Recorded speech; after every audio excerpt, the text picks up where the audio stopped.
à toutes et à tous, mesdames, messieurs les élus, mesdames, messieurs les présidents et directeurs, monsieur le président du GRDR, Francis, que je salue ici, monsieur le directeur adjoint du GRDR, Samba Yatera, coordinateur de l'antenne Île-de-France, Jonathan, chers membres du projet Régal et partenaires du projet Régal, mesdames et messieurs, chers amis, très heureux de participer aujourd'hui, malgré les conditions, effectivement, au lancement de cette journée, à l'ouverture de cette journée, qui conclut effectivement plus d'une année de travail. Vraiment heureux de pouvoir y participer, parce qu'en fin d'année, à la fois pouvoir aboutir ce travail et créer des perspectives aussi 2021 me semble très très riche.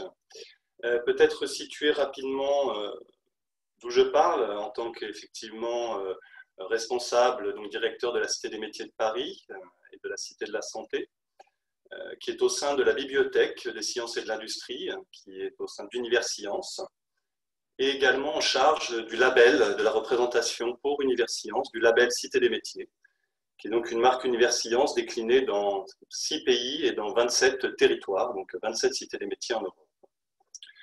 Avant de commencer, je voudrais remercier donc le GRDR pour cet événement et puis pour la possibilité d'y participer, l'ensemble des intervenants et puis l'ensemble des participants également à cette journée.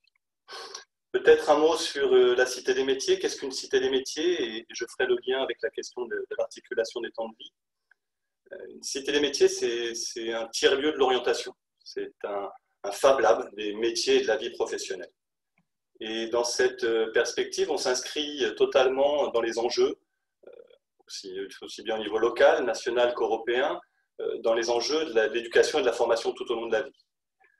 On a parlé de l'articulation entre effectivement l'engagement citoyen, l'engagement associatif, et puis les dimensions d'insertion professionnelle. Et on voit bien que la question des compétences formelles, non formelles, de l'éducation, de la formation sont bien au cœur de ces enjeux. On s'inscrit donc dans cette perspective de travail qu'on nomme lifelong learning à l'échelle européenne et maintenant avec les anglicismes nécessaires et tout à fait intégrés. Et puis également dans cette démarche de work-life balance, donc d'articulation des temps de vie sur lequel je vais pouvoir revenir dans la déclinaison de nos activités. Créé il y a plus de 25 ans pour répondre aux besoins exprimés par les éditeurs de la Cité des sciences et de l'industrie, désorientés face à l'évolution des sciences, des techniques et des industries qui modifiaient l'ensemble des métiers, et un enjeu qui est encore très contemporain. La Cité des métiers est un espace ressource qui a pour objectif d'informer et de conseiller le public, et tout public. Je vais y revenir, on est des scolaires jusqu'à la seconde partie de carrière, voire à la préparation à la retraite, gratuitement, anonymement, sans rendez-vous, afin que chacun puisse construire son projet d'orientation, d'évolution ou d'insertion professionnelle.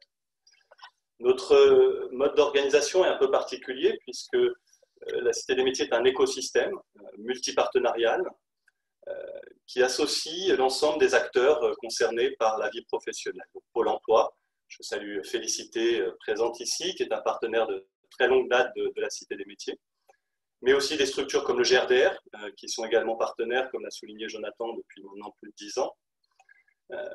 Évidemment, des structures de formation, le CNAM, le CNED, mais bien évidemment l'éducation nationale, le CIO Mediacom, les BGE pour tout ce qui est création d'activités économiques, l'ADI. Alors il y a beaucoup d'acronymes, j'en suis désolé, normalement il faudrait traduire l'ensemble des acronymes pour les participants, mais je vais essayer de faire court. Également des dispositifs autour de la VAE, avec le DAVA, dispositif académique de validation des acquis, on travaille avec les GRETA, l'AFPA, et l'ensemble de ces partenaires interviennent au sein de la Cité des métiers à travers leur personnel, qui sont des conseillers, des intervenants dans des ateliers, et qui apportent leur expertise et leurs compétences au service des publics. Et c'est bien la mise en commun et l'agrégat de ces expertises et compétences qui fait l'intérêt, j'allais dire, la spécificité de l'offre qu'on propose au public. Ces offres, elles sont multiples, toutes offres confondues, sont près de 100 000 bénéficiaires par an, alors certainement moins en année 2020, puisque les contextes ne nous ont pas permis de déployer de la même façon notre offre en présentiel, avec bien évidemment des ressources documentaires. C'est d'abord un espace de ressources documentaires, imprimées, mais aussi numériques. du conseil individuel, je citais tous les partenaires, avec près de 25 conseillers, des ateliers, mais aussi des manifestations, avec le forum d'alternance, 15 000 jeunes par an, avec aussi des entreprises, avec des espaces découvertes métiers, avec des entreprises comme Sanofi ou le GIM, le groupement des industries métallurgiques. Et on est déjà, au regard de ces offres ou activités, dans le cœur de notre enjeu qui est bien évidemment l'égalité femmes-hommes et l'accès à un certain nombre de métiers et aux enjeux d'insertion professionnelle pour les femmes. J'en citerai un exemple. Dans le cadre de nos activités, on fait beaucoup d'activités ou de projets autour de la promotion des métiers scientifiques auprès des jeunes femmes, qui, on sait, est un enjeu majeur dans les questions d'orientation. Et ça commence dès là, dès l'orientation, dès l'accès aux filières de formation. Les questions d'égalité, les questions de discrimination se construisent dès les premiers temps de la formation et de l'orientation. Mais on travaille également sur la promotion des enjeux d'égalité avec le conseil départemental, du conseil départemental de Seine-Saint-Denis, qui met depuis maintenant plusieurs années en œuvre un club égalité au sein de la Cité des métiers de Paris. Et puis le club entreprendre au féminin, que je ne pourrais pas oublier de citer ici, mis en œuvre par le GRDR depuis maintenant plusieurs années aussi, qui travaille sur ces enjeux spécifiques d'articulation entre initiative économique, engagement citoyen et engagement associatif. Un club qui a vraiment une dynamique de travail extrêmement intéressante et riche et d'où sont nées énormément d'initiatives portées par les femmes. Peut-être aussi situé par rapport à la Cité des métiers, un des éléments spécifiques, j'y reviendrai, c'est qu'on se rencontre de façon, à travers les statistiques, que notre public, pour ce qui est du conseil et des ateliers, à 60% ce sont des femmes. Et c'est un élément qui me semble significatif, dans la mesure où je pense qu'effectivement, les femmes peuvent être concernées de façon très significative par l'enjeu des transitions professionnelles. Je parlais de la Cité des métiers dans sa déclinaison. On accueille tout public sur l'ensemble du spectre de la vie professionnelle. Et un des enjeux qu'on travaille, et une des particularités des offres qu'on propose, c'est bien de permettre justement aux personnes de situer et d'avoir de l'information, d'avoir accès à des ressources et du conseil lorsqu'elles sont en situation de transition professionnelle. Quand on passe du statut d'étudiant au statut de travailleur, quand on passe d'un métier à un autre, quand on sort d'un arrêt maternité pour reprendre le travail, on est en situation de transition professionnelle. Et on sait que ces temps de transition sont parfois compliqués, sont parfois complexes, et de fait et de facto impactent de façon beaucoup plus significative les femmes. Et je pense que ce n'est pas un hasard si on retrouve effectivement dans nos publics une surreprésentation du public féminin, et donc avec près de 60% des femmes qui fréquentent nos espaces. Quel intérêt on a trouvé, ou pourquoi on se retrouve dans ce projet Régal, et bien sûr qu'on a accueilli dans sa déclinaison d'activité, mais avec lequel on partage, au-delà de l'aspect opérationnel et logistique, une vision partagée, des enjeux partagés, une vision commune. Je l'ai dit, d'abord, la Cité des métiers, c'est un écosystème. Et à ce titre, on se retrouve totalement dans la démarche qui est portée dans le cadre d'un projet européen multipartenarial, où là aussi les compétences, les expertises des uns et des autres sont mises au service d'une thématique et d'un enjeu commun. On partage également cette vision d'une action à l'échelle européenne. Je parlais du réseau international des cités des métiers, 6 pays, 27 cités des métiers, Belgique, Italie, Espagne, Portugal, Suisse, France. Et on est tout à fait dans cet enjeu d'articulation des échelles, non pas des temps de vie, mais des échelles d'intervention du local à l'échelle européenne. Et dans cette dynamique, effectivement, d'articulation des échelles, ce qui nous occupe aussi, et ce qu'on partage avec le GRDR et le projet Régal, c'est bien cet enjeu de l'ingénierie de la coopération. Décloisonnement des acteurs, coopération, transversalité, mise en commun des expertises.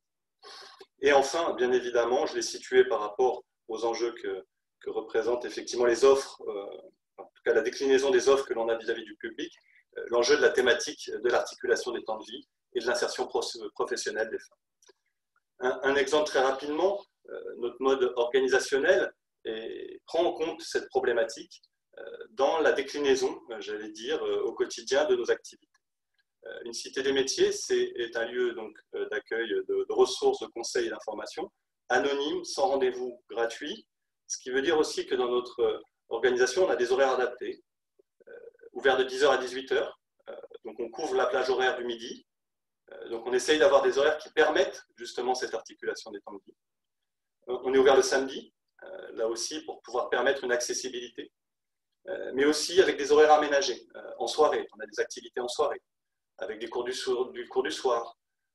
Les clubs, j'en ai parlé, souvent se déroulent le samedi pour permettre justement la plus grande participation et la meilleure articulation entre les temps de vie professionnels, familiaux et effectivement de l'ordre de l'engagement ou de l'ordre d'une participation à des temps collectifs.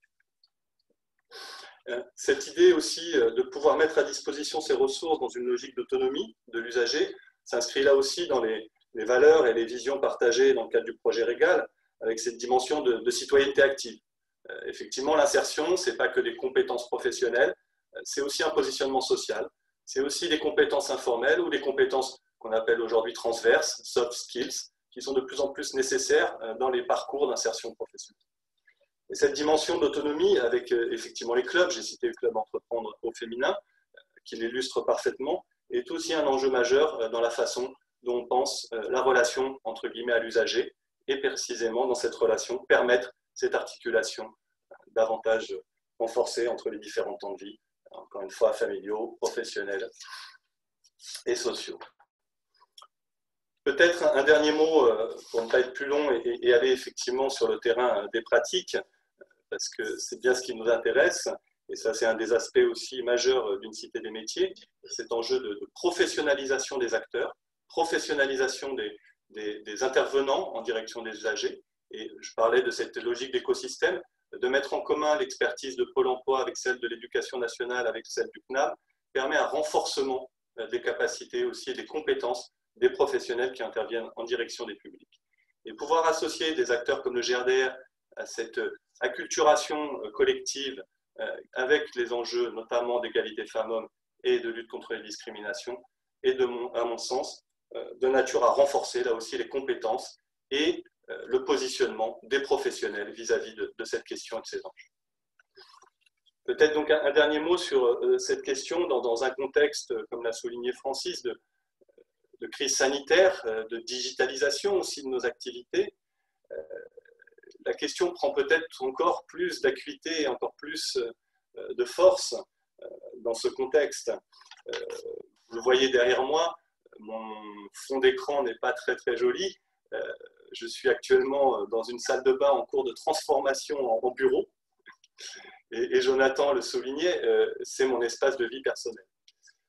Effectivement, on est dans une situation où la généralisation du télétravail va poser énormément de questions sur cette articulation des temps de vie. Comment, dans le cadre professionnel, va-t-on réussir à articuler la vie familiale, la vie professionnelle? On l'a vu, ça a posé beaucoup de questions pendant le premier confinement, peut-être un peu moins dans le deuxième. Heureusement, les écoles étaient ouvertes. Et encore une fois, sans réduire la question, là aussi, à la question de la maternité. Mais bien évidemment, on est tous confrontés, et moi le premier. Là, il y a mes enfants de l'autre côté de la porte qui grattent et qui me disent on va faire les activités du jour. Donc, je ne serai pas plus long sur cette question du télétravail, ce n'est pas l'objet aujourd'hui, mais je pense qu'un projet comme celui-là ne peut pas éluder cette question qui est devant nous et peut-être se poser la question du télétravail choisi ou subi. Et peut-être qu'effectivement, des déclinaisons du télétravail choisi peuvent être de nature à améliorer l'articulation des temps de vie. Lorsqu'il est subi, la question est peut-être plus problématique. Et donc, peut-être là aussi intégrer ces éléments. De la même manière, avec la question de la digitalisation des offres, évidemment, peut-être que des offres numériques et digitales permettent une meilleure accessibilité quand on ne peut pas se déplacer, quand on a des soucis de mobilité, quand on a aussi des temps contraints, peut-être de bénéficier d'un certain nombre de services ou d'offres qui ne seraient pas accessibles par ailleurs. Mais en revanche, il y a aussi toute cette problématique, et on a parlé de vulnérabilité, de la fracture numérique et de l'inclusion numérique. Le digital ne va pas permettre de répondre à tous les besoins et surtout à toutes les catégories de personnes qui sont en nécessité aujourd'hui de saisir nos services. Et donc cette question, là aussi, de l'évolution digitale qu'on connaît, de la transition numérique, qui n'est plus un sujet, qui est un processus en cours et qui a pris aujourd'hui des proportions majeures et extrêmement significatives, à mon avis, va aussi impacter sur la réflexion qu'on peut avoir sur l'articulation des temps de vie. Enfin, je ne pourrais pas conclure ou m'arrêter sans évoquer la question des impacts de la crise socio-économique qui sont déjà là, mais qui vont être manifestement encore plus forts en 2021.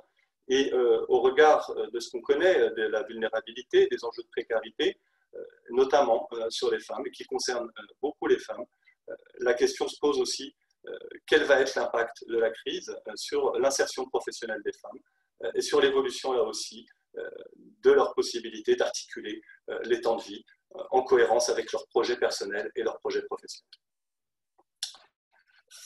Voilà. Mais je vous remercie pour votre attention. Je reste à votre disposition pour toute question. Et je souhaite à tout le monde, et je nous souhaite de très bons travaux aujourd'hui.